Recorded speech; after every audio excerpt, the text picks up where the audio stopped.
Hi guys, thank you so much for coming and learning about entrepreneurship and value investing. So my research mainly in the areas of corporate finance and entrepreneurship. And in this particular project, we're interested in whether financing shocks have long-lasting impact on entrepreneurship. And this is joint work with Lisa Berger at Cornell.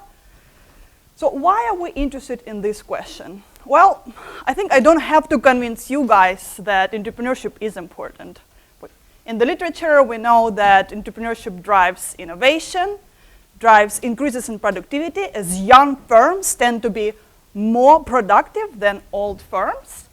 And young firms also tend to create the majority of net jobs in the economy. So entrepreneurship is important. But to become entrepreneurs need to have money, right? Because not everybody is born with rich parents or rich family.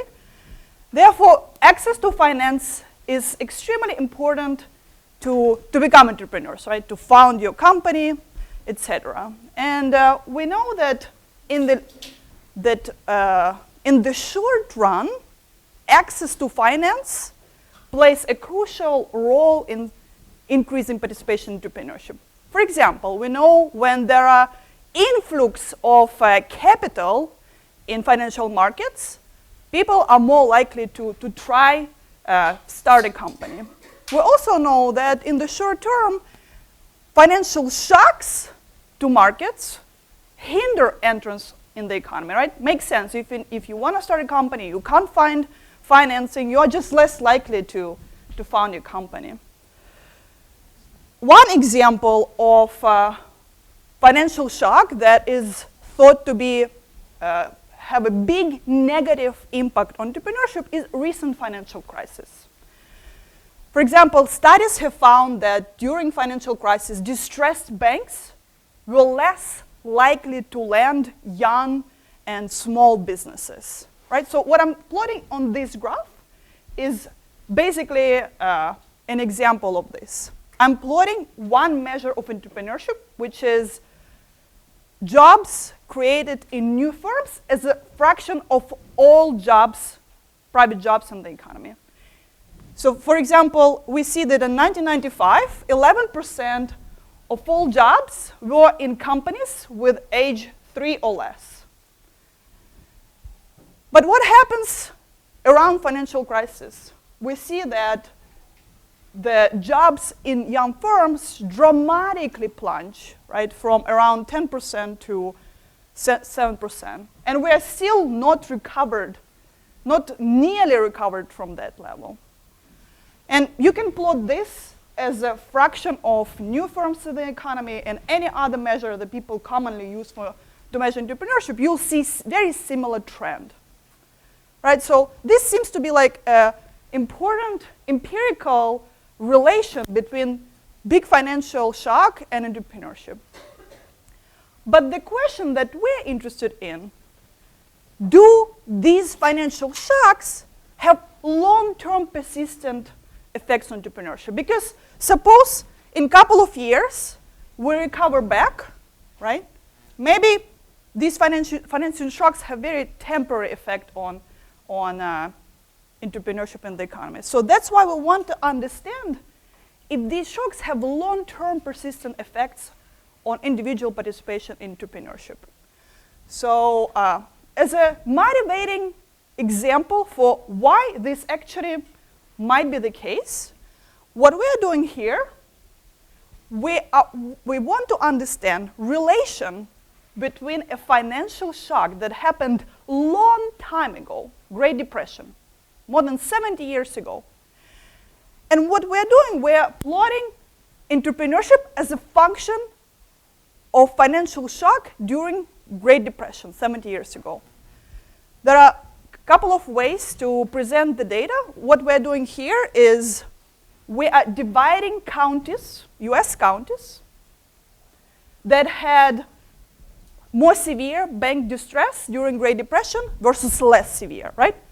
Suppose we have 3,000 counties, sort them based on how bad bank distress was, and separate them into groups. the ones with high bank distress and ones with low bank distress. And what we're doing, we're just plotting the entrepreneurship in those two groups. And you can see that in counties with lower bank distress, we have a distribution of entrepreneurship which is shifted to the right, which means that we have high entrepreneurship in counties that had lower bank distress during the Great Depression 70 years ago. So this is just an interesting correlation, right? That's why we want to understand more carefully, looking at the data, whether this relation might be actually causal, right? Because you probably guys all took statistics, and what does statistic classes tell you about correlation? It's not a causation, right? So that's why we're interested to understand if this relationship might be causal. So this is what we're doing in this paper. We're looking at a big financial shock that happened a long time ago, and we use this shock to get variation in severity of bank distress using variation across counties, right? And we have a new beautiful data that spans 110 years, which allows us to measure consistently individual level entrepreneurship. So in part, that's why this project is also cool, because it allows us to understand how entrepreneurship changed, or patterns of entrepreneurship changed over this period of time. So this is what we're going to do. We're going to use individual level entrepreneurship, which is measured every 10 years from decennial census. And we are going to use a couple of statistical methods that I'm not going to go into too much detail, but we're going to try to understand how severity of bank distress during the Great Depression affected individual participation in entrepreneurship. All right, so why we're looking at the Great Depression? Well, first of all, it happened a long time ago, hence we can look at long-term effects of shocks on entrepreneurship. But also, this was a dramatic financial shock that hit US financial system. Right? It all started with a stock market crash in 1929, which followed by increased failure of banks. So you can read on the slides that output fell by 33%, unemployment reached 25%. That means 1 in 4 people were unemployed. It's pretty bad. And most importantly for our analysis, more than 5,000 banks, or more than a third of banks, were closed down. So why is this important? Well, it's important because banks take deposits and they lend out fraction of those deposits to entrepreneurs. So suspensions of banks basically led to decrease in lendable capital to entrepreneurs. All right, so let me skip this slide. So we have beautiful data from FDIC that allows us to measure at each county how many banks were there, how many banks were suspended or shut down because there was a run on a bank or because they were not doing so great. So this is the data that would allow us to measure this county level measure of bank distress. And let me just, statistically, 29% of deposits that existed in banks in 29 were held in suspended banks over the next 3 years. So you can imagine how big of a shock to financial system and bank lending this episode was. And here I'm just plotting for your information geographic variation in bank suspensions. You can see that, so in red we have counties with high bank distress, in yellow we have counties with lower bank distress, and you can see that there is some concentration, geographic concentration in where distressed counties were located, but they're present all over the US, wide variation. Again, so we're gonna use another important piece of our analysis is this new data on individual level entrepreneurship. we have a random 1% sample. So basically, throughout these 110 years, we have a random sample of 1% of population, which allows us to measure consistently entrepreneurship for the first time for the 110 years. How do we define entrepreneurship? Entrepreneurship is somebody who is working on own account as opposed to being employed for somebody else. Right? So this is very broad definition of entrepreneurship. This can include business owners, can include self-employed, but it's somebody who is working for himself. Right? So this is our definition of entrepreneurship. And our sample is a sample of non-farm males in the labor force, which is very standard in the literature to use. So let me just show you some very interesting stats. One thing we can look at is just in general, how does participation in entrepreneurship changed over this period of time? So in this table, we are plotting mean of a bunch of variables, and highlighted in yellow is a fraction of people, or males in our sample, who are entrepreneurs. So you can see in 1910, 17% of employable males were considered entrepreneurs. This goes down to 9% in 1970, goes down by almost half, right? And then it recovers a little bit.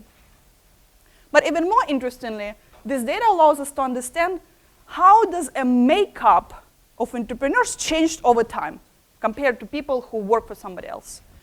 So in yellow, I highlighted, so what does this table show you? It shows you a mean, differences in mean for a bunch of variables. For example, in age, I'm plotting the difference in age calculated for entrepreneurs minus difference in age for non-entrepreneurs, for workers. So what does this 7 means? It means that entrepreneurs in 1910 were 7 years older on average than non-entrepreneurs. And this difference actually decreases with time. We can look at participation in entrepreneurship of foreign-born people.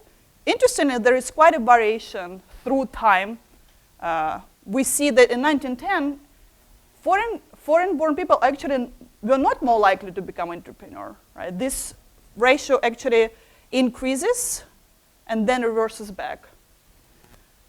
And we can look at participation by different race, by home ownership. Interestingly, home ownership is one of the most important assets that entrepreneurs use to start their businesses. And we can see that the role of this asset decreases through time, because in 1910, entrepreneurs were 18% more likely to own a home as opposed to only 9% now, right? So the role of this asset, we might think, decreased through time. All right, so now I want to show you the main kind of pattern in the data, and then I'll conclude and tell you what do we think these results mean. So what we do in this graph, we again sort counties in 2 types, counties with high bank distress and low bank distress. And then we just calculate mean entrepreneurship in those 2 groups.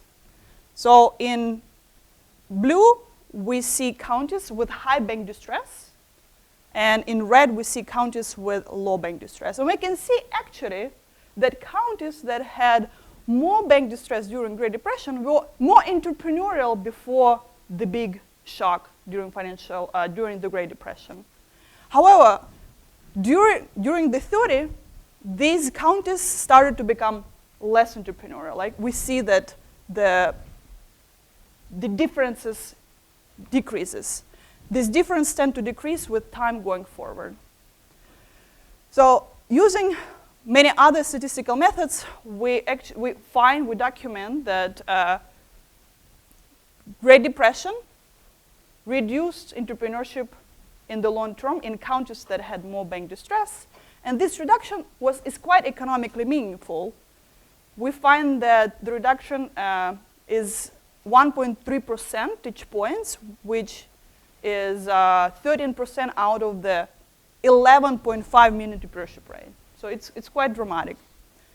And we also show that this reduction is driven by entrepreneurs in high wage occupations and high education occupations. So today it would be something like high tech In the 30s, it would be something like car manufacturing, right? So it's the high-quality entrepreneurship that decreases as a result of financial shock.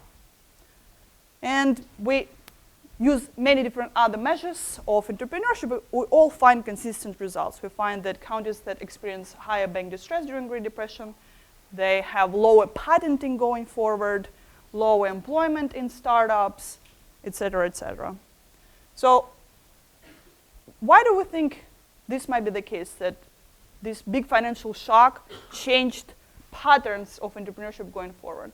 Well, it turns out that this financial shock was quite persistent, because countries that had high bank distress during Great Depression tend to have fewer branches, fewer deposits going forward, right? So it was a persistent financial shock. But also we find that entrepreneurs were more likely to move out of areas that had more bank distress.